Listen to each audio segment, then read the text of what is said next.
Las siguientes empresas acompañan a Federico Galeano Estigarribia en Líderes. Banco GNB. Más beneficios, más conectados. Midas. Apaga el verano con los splits. Midas. Compromiso Láser Import. Coexma. Creando ambientes corporativos desde 1998. Cabipal. Metalmec, una industria metalúrgica orgullosamente paraguaya que acompaña el crecimiento del país.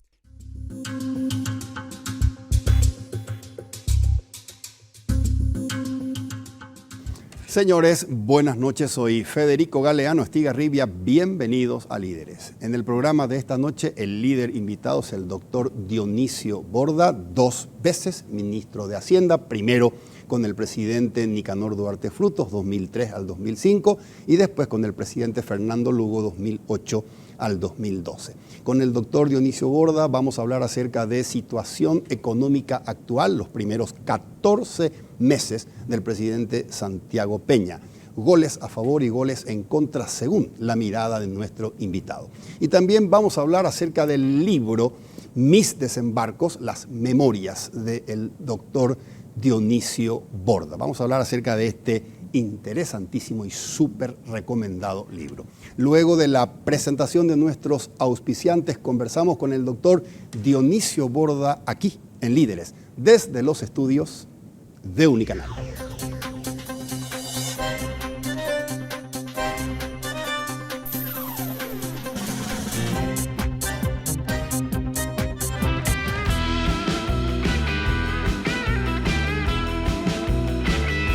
Las tarjetas de crédito del Banco GNB vienen cargadas de más beneficios para disfrutar todos los días. Solicita la tuya acercándote a una sucursal o comunícate con nosotros al 417-6000.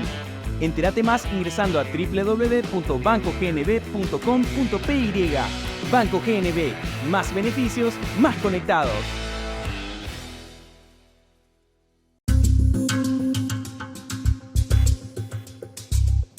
Ya estamos en compañía del doctor Dionisio Borda. Doctor, muy buenas noches y muchas gracias por aceptar la invitación y acompañarme aquí en esta mesa. Muchísimas gracias a vos, Federico, y un gusto de estar contigo en tu programa. Siempre soy un asiduo audiencia tuya, pero por fin pude estar a acompañar, porque siempre me llegaba la invitación, pero no estaba dando el paso y ahora por fin se dio. Gracias nuevamente. Doctor, quiero empezar pidiéndole sus comentarios o reflexiones. El presidente Santiago Peña la semana pasada cumplió 14 meses, 1 año y 2 meses de gestión como presidente de la República. ¿Cuáles son sus apreciaciones de estos 14 meses? Bueno, empecemos por la parte de logros. Un logro importante que tuvo o que tiene el gobierno del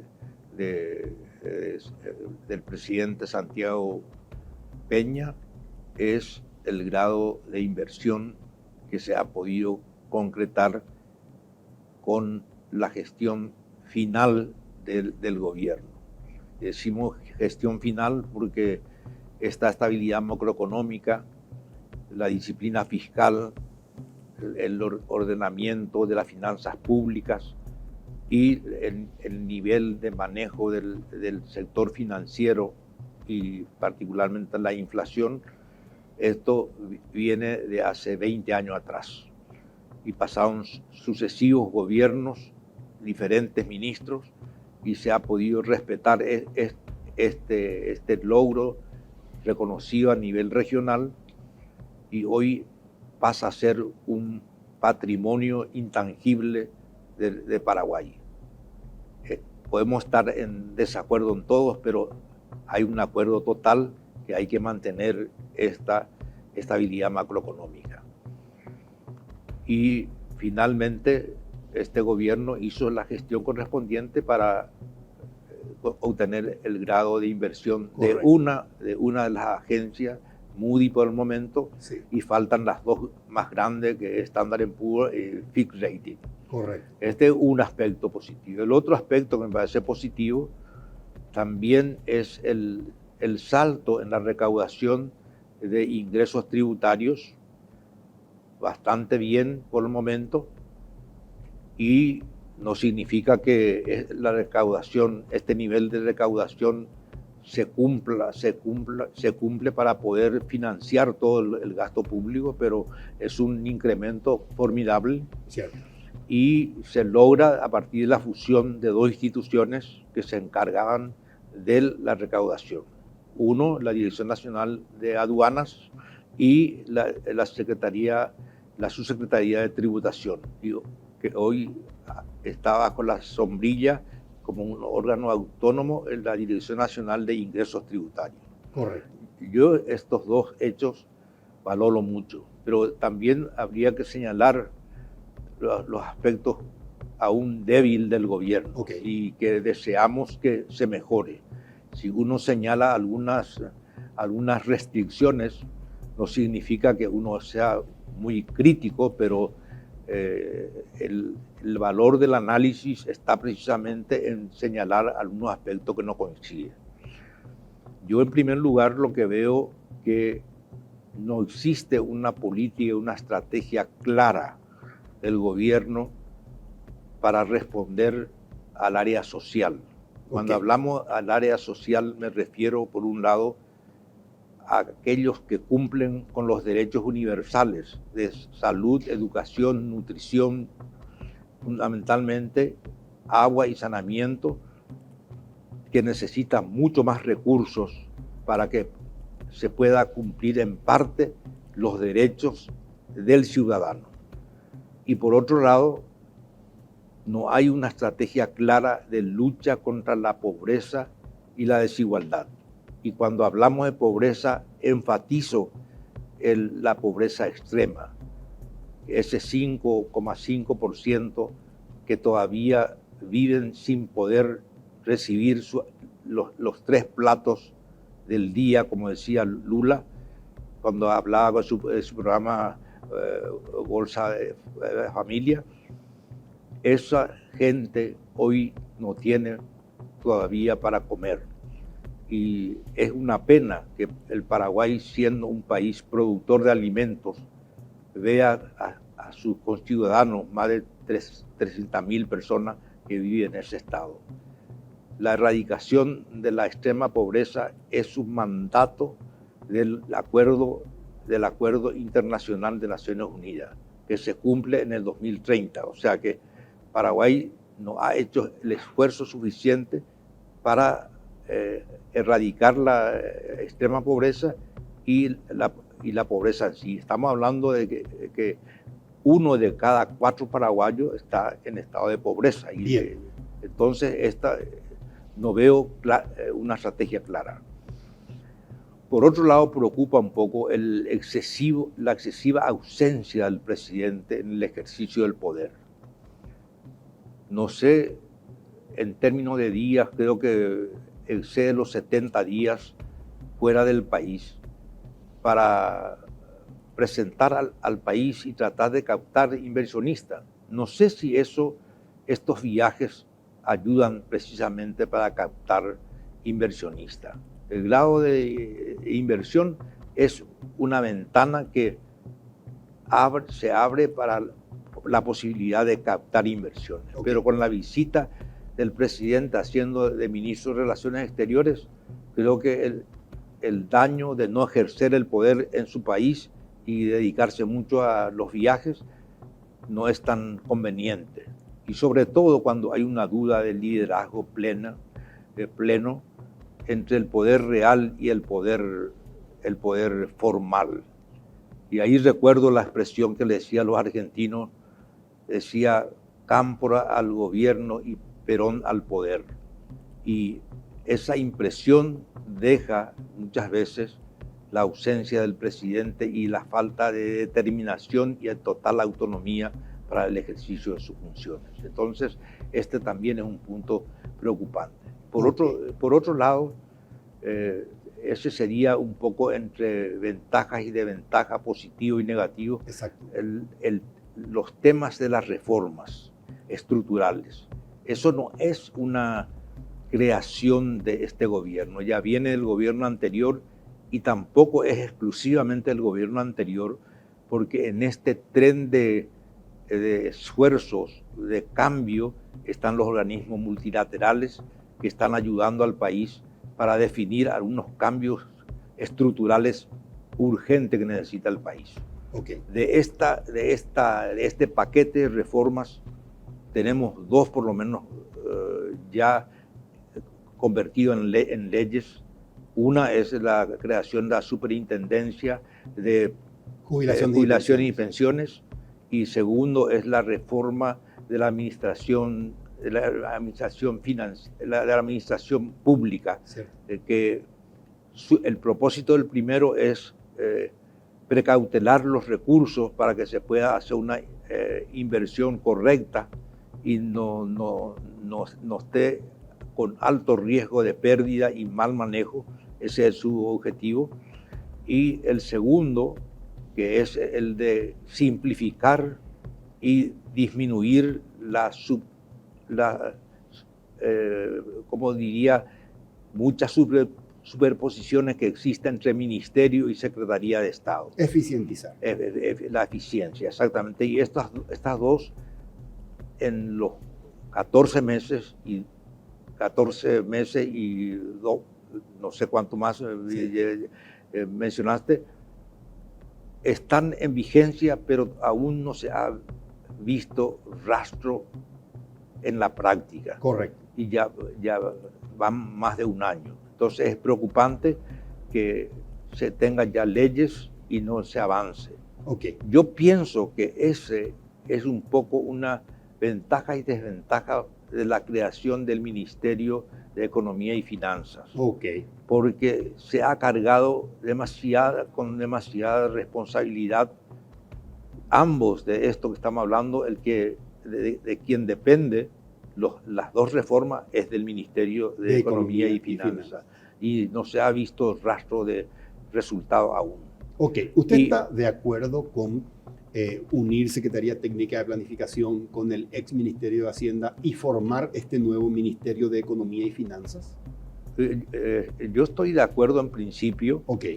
Porque recuerdo en mi periodo, por el paso en el Ministerio de Hacienda, yo intenté hacer con la ley de adecuación fiscal y reordenamiento administrativo, decía. Y ese reordenamiento administrativo era absorber la Secretaría Técnica de Planificación en el Ministerio de Hacienda, sin cambiar nombre. Pero el propósito para mí de que tiene que haber una unidad de planificación y presupuestación. Okay. No se puede hacer presupuesto sin tener una planificación.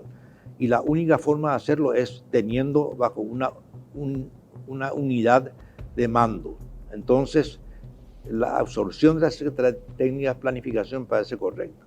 Yo no escucho que su Secretaría de Economía y Planificación esté pensando en esto que todo el mundo deseamos y que yo también en su momento deseaba, que es no solamente ocuparse de los desafíos de corto plazo, sino también tener la mirada en el horizonte de mediano y largo plazo.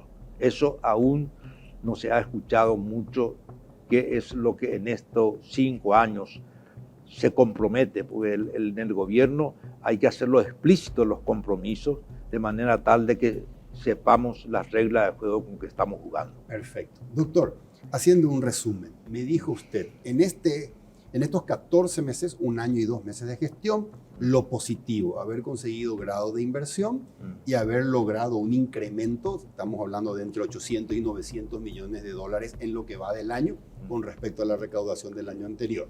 Lo negativo, no existe una estrategia para las áreas sociales, no existe una estrategia para el combate a la pobreza y a la pobreza extrema. Permítame sobre este punto hacerle una pregunta.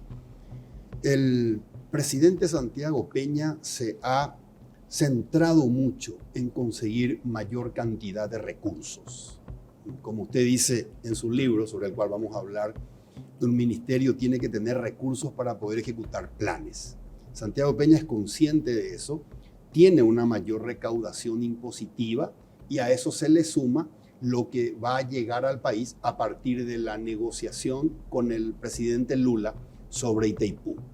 El señor Santiago Peña y Carlos Fernández Valdovinos dicen, con esa plata lo que estamos haciendo es fortalecer los linces, eso es seguridad, eso es plan social, construcción de hospitales, eso es programa de salud, eso es estrategia social, hacer pagos pendientes de incrementos salariales en el Ministerio de Educación, el programa Hambre Cero, eso también es estrategia social, que crezca la recaudación para tener margen de inversión en salud, en educación y en seguridad. ¿No le parece suficiente como estrategia social, doctor? Bueno, eso es un enunciado importante y si uno empieza a escarbar un poco los números, voy a sacar un dato. El presupuesto que presentó el gobierno al Congreso en el área social para el 2025, el ratio de gasto de salud con respecto al Producto Interno Bruto está en el orden de 2,7%. Y el de educación está 3,6% del Producto Interno Bruto. Fíjese, sumando esto, nos llega a 6, o un poco alrededor de 6. Y los organismos multilaterales, cada uno en su campo, de educación o de salud, dice que por lo menos en educación 6 o 7% del Producto Interno Bruto. Y en salud 6 o 7% en salud. Nosotros juntos no estamos alcanzando 6%. Y esta es de parte del gobierno que dice que prioriza el gasto social. Estamos muy lejos. Y si uno compara, no con los estándares que piden los organismos de la OPS o UNICEF, sino nos referimos a la región. Okay. En la región, estas cifras, estos ratios, son los ratios más bajos de la región en educación y en salud. Estamos hablando de un país, además, carente de estos dos elementos. Está bien que se pueda construir nuevos hospitales, pero la situación actual es de que el gasto de salud es insuficiente y se nota eso en términos de provisión de insumos, okay, provisión de medicamentos, operaciones de alto riesgo y atenciones más invasivas. No tienen medicamentos ni no tiene forma de que la gente tiene que apelar a la solidaridad de los vecinos, de los parientes. Absolutamente. Y por un lado, y por otro lado, uno está viendo también de que el gasto de bolsillo que significa la salud es enorme. O sea que una persona pobre o que está en el sector vulnerable, cuando se enferma, se endeuda hasta lo que no tiene, porque significa un golpe al bolsillo, un golpe directo a la liquidez que no tienen. Entonces, por ausencia del Estado. Entonces, para mí esto es preocupante. Correcto. Y es cierto, nosotros estamos pensando en estos recursos que se van a distribuir en demasiadas canastas de lo que viene de Itaipú y por 3 años y después terminó Itaipú. Entonces quedamos otra vez con los recursos internos o el endeudamiento. O seguimos aumentando nuestro ingreso tributario y seguimos en el endeudamiento externo, sea otra vez crédito, organismo multilateral no me preocupa como me preocupa tanto la emisión de bonos soberanos que va sumando y llegando a un techo ya de lo que se considera como una situación de alarma, porque nuestra presión tributaria es muy baja. Eso hay que decirla, es la más baja en la región. Correcto. Doctor, mencionó usted muy positivo haber alcanzado grado de inversión. Mencionó también usted que esto se logró a lo largo de 20 años, es decir, sucesivos gobiernos manteniendo esto que usted definió como estabilidad macroeconómica y disciplina fiscal. Desde que hemos obtenido de parte de Moody's, la calificadora, el país con grado de inversión, he escuchado a no pocos economistas coincidir con usted en que esto es el resultado de 20 años, pero además decían, hay alguien que inició esta política pública en términos económicos de estabilidad macroeconómica, disciplina fiscal, Dionisio Borda, en el gobierno de Nicanor Duarte Frutos, y después lo continuó en el gobierno del señor Fernando Lugo. ¿Se siente usted padre de esta criatura, Paraguay con grado de inversión, doctor? Bueno, la gente tiene un sentido muy positivo y sobre todo me da crédito más allá de lo que yo tengo, pero en cierta medida yo aposté a un país que buscaba la estabilidad macroeconómica. Y ahí quiero aclarar que cuando con el presidente Nicanor Duarte Frutos yo le había dicho, tenemos que hacer un pacto entre el gobierno, el sector empresarial, los sectores sociales y los partidos políticos. Y en octubre de 2003 firmamos ese acuerdo en conjunto del paquete de reforma que íbamos a hacer. Y el mensaje que dábamos, yo recuerdo bien porque el presidente me daba el micrófono para explicar eso, vamos a hacer 7 reformas, de los cuales creo que 6 cumplimos, y esas reformas permitían salir de una situación, de una crisis fiscal seria y de una crisis económica y una crisis social. Era el momento donde veníamos de 3 años consecutivos de recesión económica, déficit fiscal altísimo, veníamos con cesación de pago parcial, teníamos el problema de la falta de garantía de depósito después de la crisis de los bancos del 95 al 98. Entonces, ese paquete funcionó. Y funcionó porque hubo una propuesta técnica y un acompañamiento político. Ambos se necesitan mutuamente para que eso pueda hacerse. Y logramos eso con Nicanor. Cuando ya no se dio las condiciones para seguir ejerciendo, yo me retiré, volví a mis tareas habituales, pero jugué muy conscientemente que teníamos que lograr la estabilidad macroeconómica. Y que ese esfuerzo, una vez que se levante la vara, ya era muy difícil bajar, era subir más y no caer. Y eso se dio. Y entonces la gente me da un reconocimiento que yo agradezco, pero el reconocimiento mayor que yo recibo es cuando me voy en la calle, cuando el ciudadano a pie me dice, me reconoce mi esfuerzo, no solamente técnico, sino también mi integridad y mi principio ético de que no se tocaba la lata en el momento que estuve yo en función, tanto con Nicanor como también con Fernando. Doctor, tengo aquí, está calentito todavía el libro recién salido, Mis Desembarcos, libro suyo, recomendadísimo, lo he podido leer, le agradezco también a nuestro amigo que me regaló el libro, Pepe Emategui, me envió el libro y se lo agradezco mucho. Y quiero hablar un poco del libro, pero antes no puedo resistir la tentación de unos minutos más seguir hablando de nuestro modelo económico. ¿Cómo no?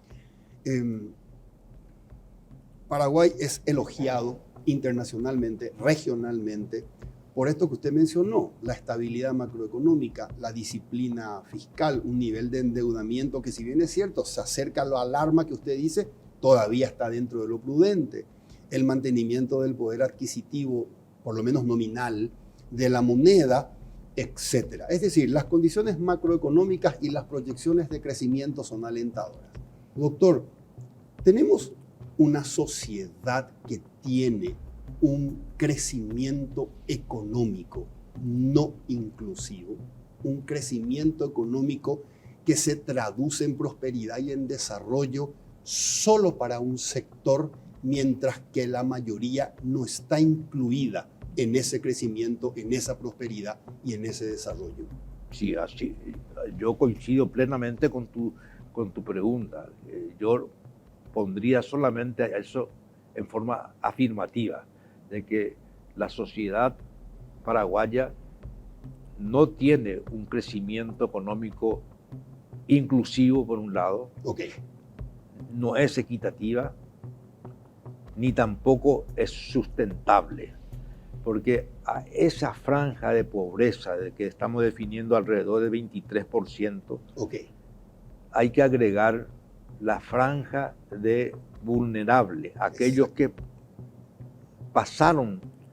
salieron de la pobreza, pero están en una situación de vulnerabilidad extrema, porque cualquier choque externo automáticamente cae otra vez en la pobreza. Esa capa de más o menos el 30% no es clase media baja, es el sector vulnerable que sigue tan pobre como los pobres, que solamente un poco más de ingreso monetario tiene. Es una clase pobre camuflada de clase media. De clase media. Esa no es clase media. Para mí esa está en el sector vulnerable un 30%. Además de 23 que ya tiene pobre, y los que salieron de la pobreza están en el grupo de altamente vulnerable. Y si a eso agregamos los otros datos que pone el informe, como los datos sociales de niños, de jóvenes, de mujeres, de indígenas, en la situación en que se encuentra, es preocupante.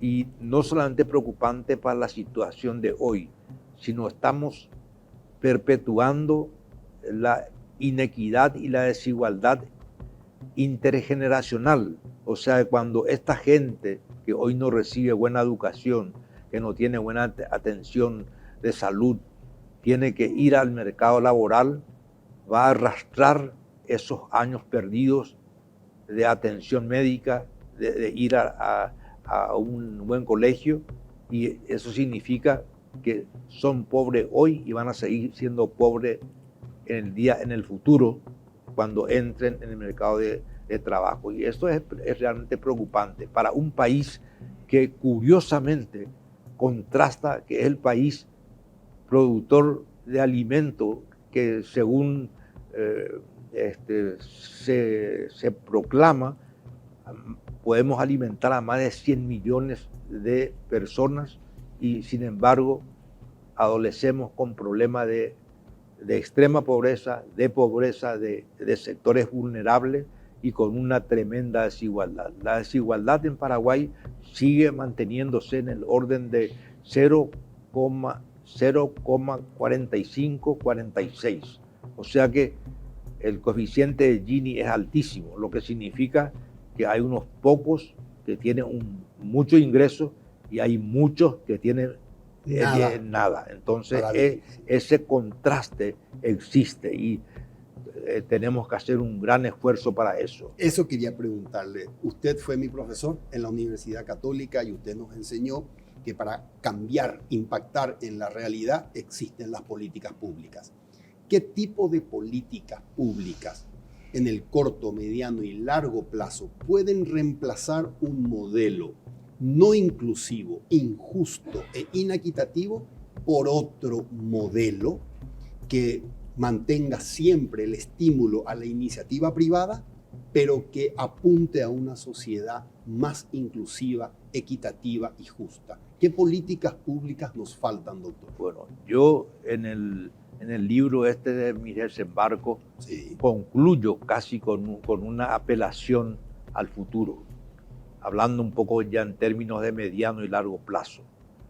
Y digo lo siguiente: si la sociedad y el Estado fue capaz de hacer un pacto para la estabilidad macroeconómica, ahora el nuevo pacto se llama cambiar de modelo de desarrollo económico con bienestar. Los próximos decenios, para hacerlo eso, tenemos que afrontar y asumir varios desafíos. Eso es de mediano y largo plazo. Primero, necesitamos levantar nuestro nivel de productividad. Tiene que aumentar como país, lo que llaman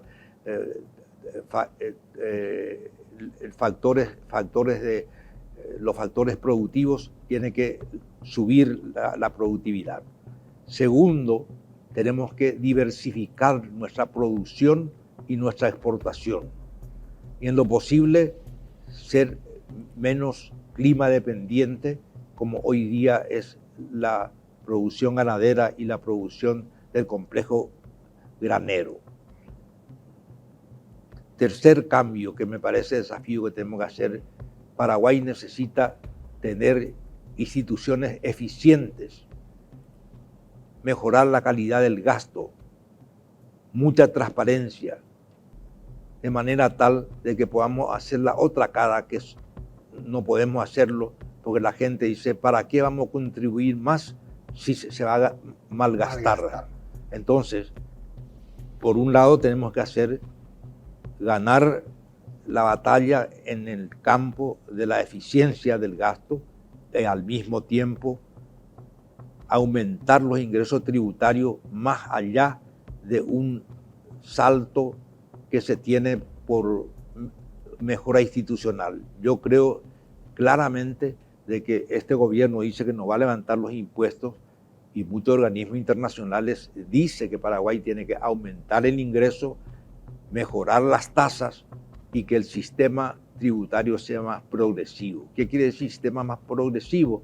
De que los impuestos directos aumenten un poco más, y los impuestos directos son lo que uno paga por patrimonio o por ingreso de la empresa, la rentabilidad de la empresa o la renta personal. Y que eso tiene que aumentar y disminuir los ingresos los impuestos indirectos, que son lo que caen sobre los bienes de consumo, de bienes de consumo, porque eso es independiente, o sea que golpea al que tiene menos ingresos, porque los gastos de consumo siempre van a ser altos, no se puede hacer tanto recorte. Entonces, la relación hoy que estamos entre 22 a 25% más o menos ingresos directos.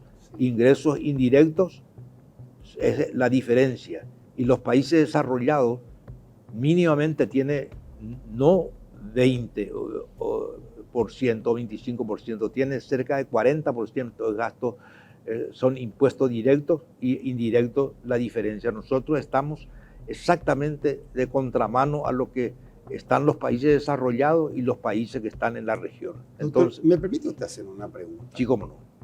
¿Le dicen zurdo por tener estos planteamientos? No, yo no soy... ¿Le dicen progresista? Bueno, el tema es que la gente puede pensar, yo no estoy en ninguno de los extremos, ni la ultraderecha ni la ultraizquierda, pero sí soy una persona convencido de la socialdemocracia al estilo europeo o de Estados Unidos, que tiene un pensamiento que propone la vigencia de la justicia social, sí, la prosperidad compartida, la disminución de la desigualdad, que me parece absolutamente necesario. El que más gana, el que más tiene que pagar. El que gana más tiene que pagar más. Y también la presencia del Estado. La presencia del Estado es importante siempre y cuando estemos hablando de un Estado institucionalmente serio, justo y eficiente, porque con este tema de la pandemia se ha visto y no hay ningún país que haya negado de la necesidad del Estado. O sea que hubo un retorno al keynesianismo directamente, porque la gente clamaba que esté presente el Estado. Pero si el Estado no tiene recursos, no puede hacer nada. Absolutamente. Y nosotros hoy día tenemos con este gobierno 11% de presión tributaria. O sea, de todo del Producto Interno Bruto, 11% es ingreso tributario, y esta presión tributaria es la más baja de la región. El único país que no gana en la última posición es Guatemala, y después todos los países tienen un ingreso tributario en torno al 25%, nosotros estamos en 11%. Entonces, cuando la gente dice tenemos la deuda más baja, se olvida de mencionar la otra pata, que es la capacidad de pago. Nuestra capacidad de pago es muy débil debido a que nuestra presión es muy baja. Totalmente, totalmente. Doctor, me encanta este tema, me encanta. Me gustaría preguntarle sobre impuestos al agro, por ejemplo, o a la exportación de carne, pero quiero hablar de su libro. Lo leí, es realmente súper recomendable, atrapante, todas las historias y anécdotas que usted cuenta en el libro. Antes de que me comente acerca de esas historias y anécdotas, cuénteme, doctor, ¿quién es usted? Bueno, esto exactamente fue lo que intenté hacerlo con el libro. Ocurre que cuando decidí escribir, la gente me dijeron, mis amigos, colegas y exalumnos, tenés que escribir, pero contá de dónde sos, quién sos, y después contá tu gestión pública.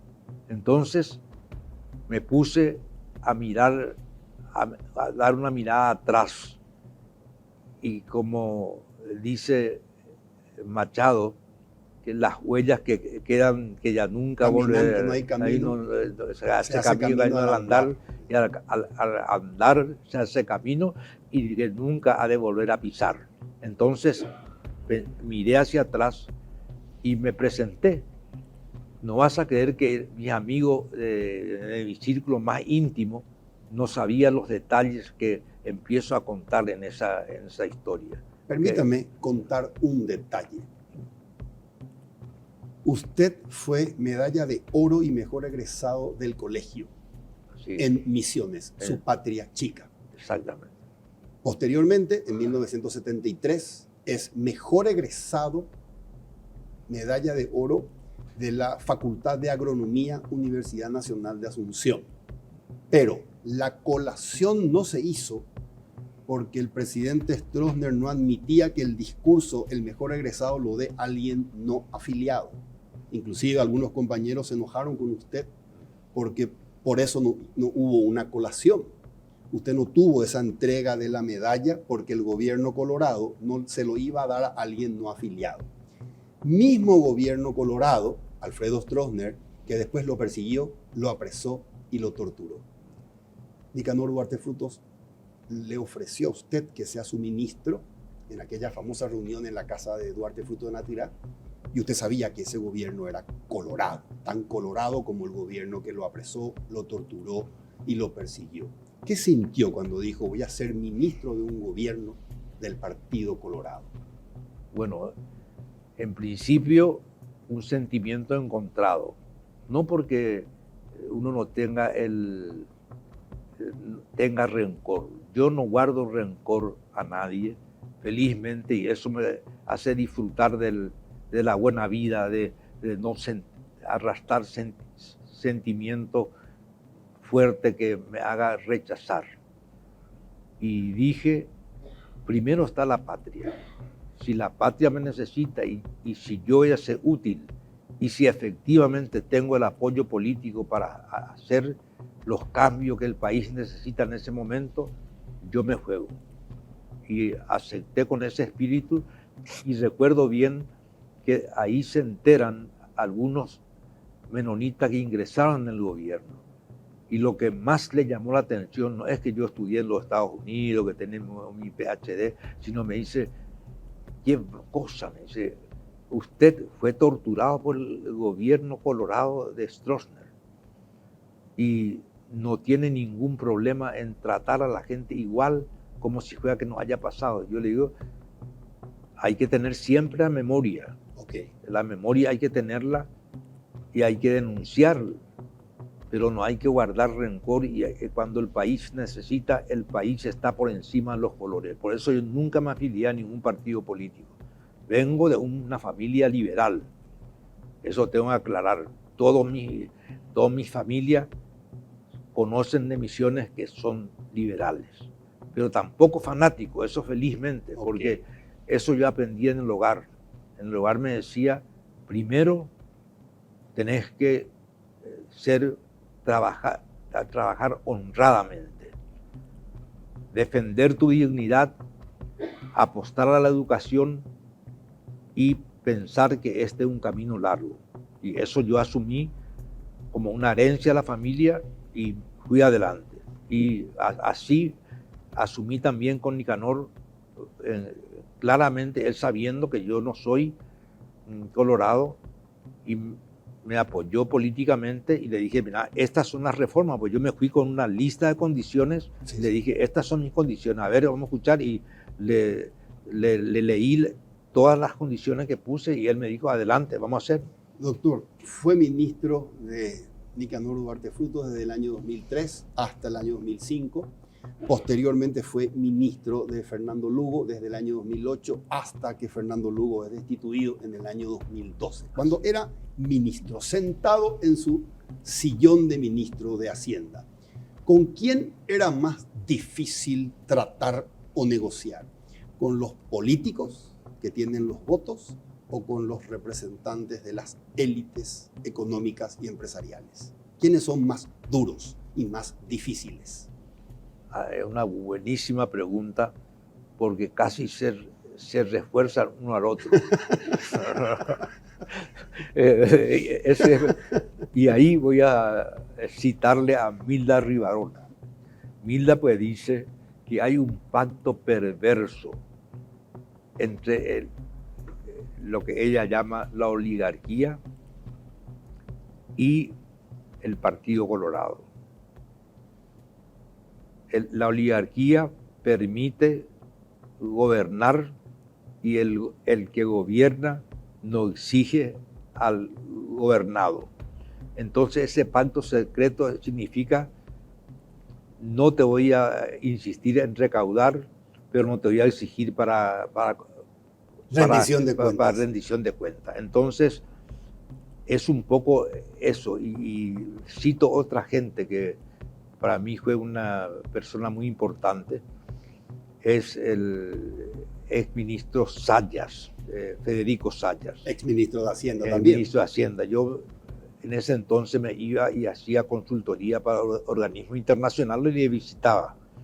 Y yo le dije una vez, ¿qué pasa con tanta gente aquí? Parece un mercado persa esos ministros, le digo.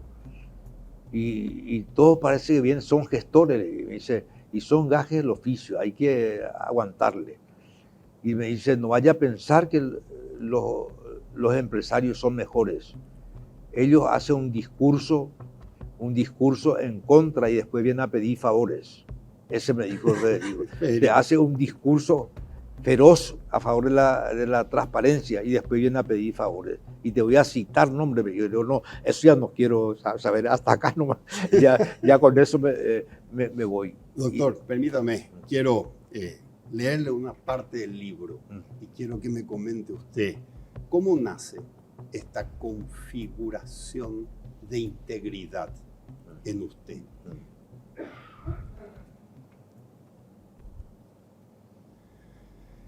En enero del año 2005, mi madre vino a Asunción de urgencia y entró en terapia intensiva por 3 semanas. Se le detectó un cáncer.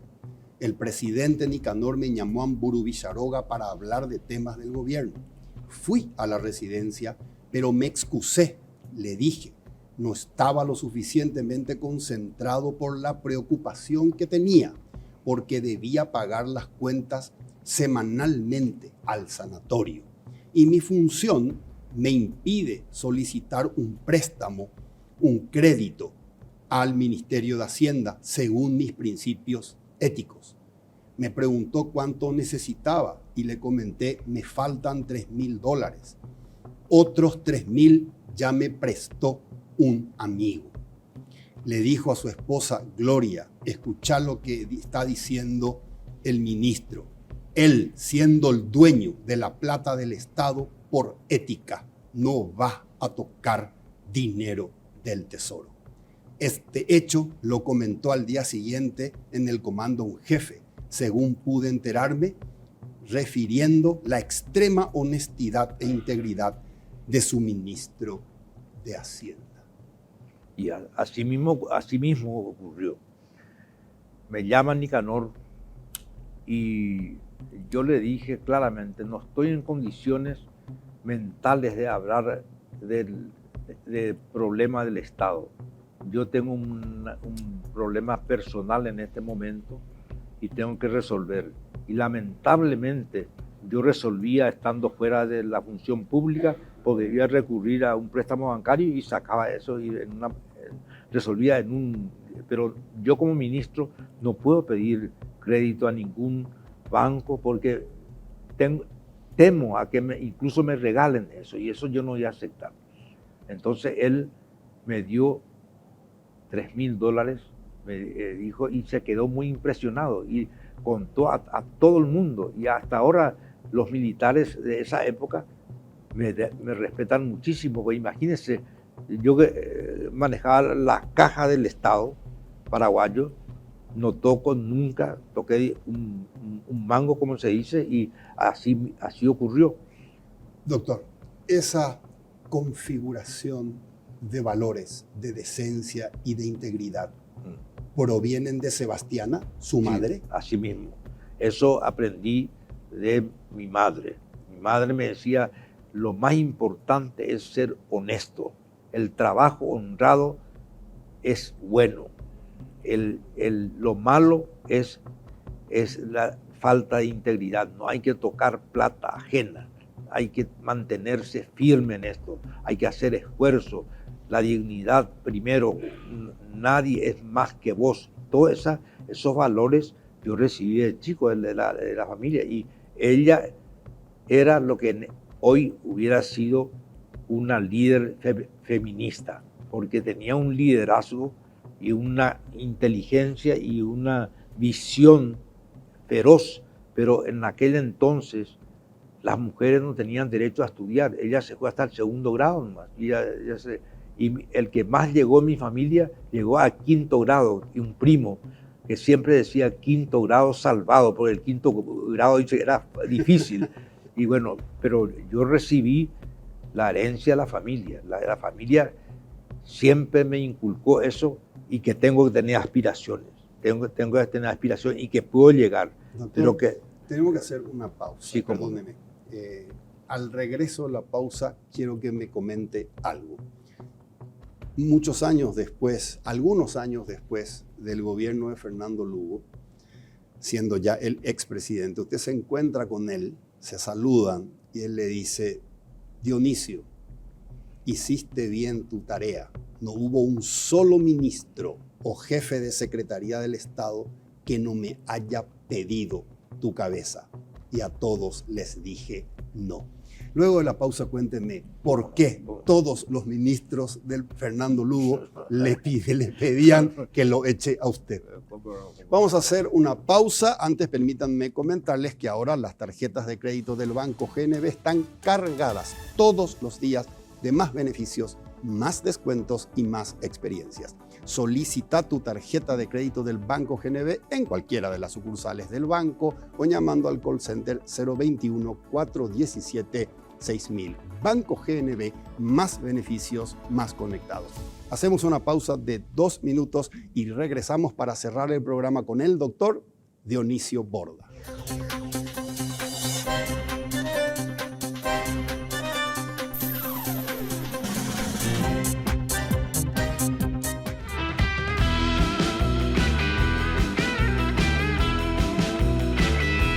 Las tarjetas de crédito del Banco GNB vienen cargadas de más beneficios para disfrutar todos los días.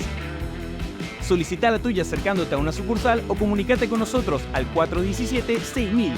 Entérate más ingresando a www.bancognb.com.py. Banco GNB, más beneficios, más conectados.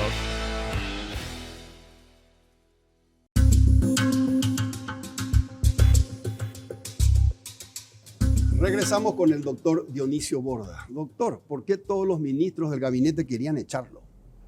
Bueno, en primer lugar, yo creo que tenían que cuidar la caja, como se dice. Y todos quieren recursos, pero los recursos son limitados y teníamos que entregar de acuerdo a las prioridades que el gobierno establecía.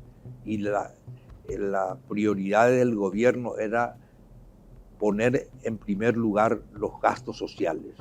Durante el gobierno de Lugo hubo medicina gratuita, insumo, medicamentos, operaciones, no aranceles, la creación de la unidad de salud familiar, y esto costaba. Entonces tratamos de priorizar los programas emblemáticos que llamábamos en ese entonces.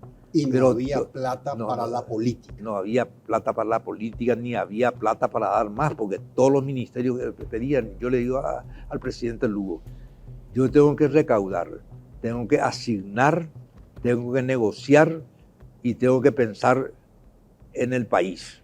O sea que no puedo yo satisfacer a alguna gente que chutaba un poco más a la izquierda, no le gustaba, incluso una iniciativa que yo hacía que trataba de extender un puente de diálogo entre el presidente Lugo y los líderes empresariales. No los líderes de entidades empresariales, sino de líderes de empresarios que podían escuchar y que se disipe esa idea de que Lugo es un progresista, un socialista siglo XXI, sino era una persona que él mismo decía, estoy en el medio como la ranura del poncho, decía en guaraní. Y eso era así. Lugo es un líder carismático, pero no tirado a los extremos, nunca. Entonces, para mí, Lugo ha sido una persona importante y le tengo extremado respeto por todo lo que hizo y el apoyo político que también me dio. Doctor, su madre, Sebastiana, usted la define como una mujer muy inteligente, muy sociable, muy divertida, y me acaba de contar que ella le configuró su sistema operativo de valores. Falleció en el año 2005. Entra por esa puerta. Sebastiana, ¿qué le diría? Misión cumplida. Eso le diría. Misión cumplida.